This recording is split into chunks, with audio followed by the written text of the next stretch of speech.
अथ नवदुर्गास्तोत्रम्। प्रथमं शैलपुत्रीति, द्वितीयं ब्रह्मचारिणी। दधाना करपद्माभ्याम् अक्षमालाकमण्डलो, देवी प्रसीदतु नवरात्रियन्नायगिये, नवालङ्काररूपिणिये, नवरत्नाम्बिके चण्डिके।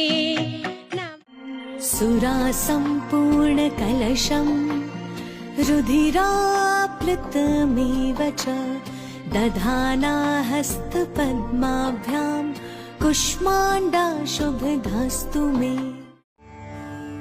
सिंहासनगता नित्यं पद्माश्रितकरत्वया, शुभदासु सदा देवी स्कन्दमाता यशस्वी।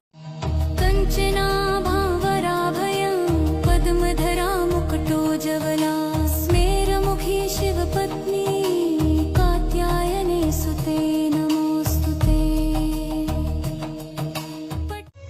या देवी सर्वभूतेषु शक्तिरूपेण संस्थिता, नमस्तस्यै नमस्तस्यै नमस्तस्यै नमो नमः।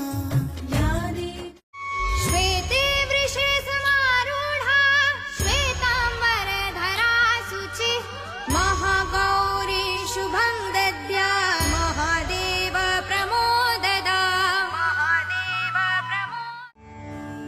सिद्धगन्धर्वयक्षाद्यै सुरैरमरैरपि, सेव्यमाना सदा भूयात् सिद्धिदा सिद्धिदाय।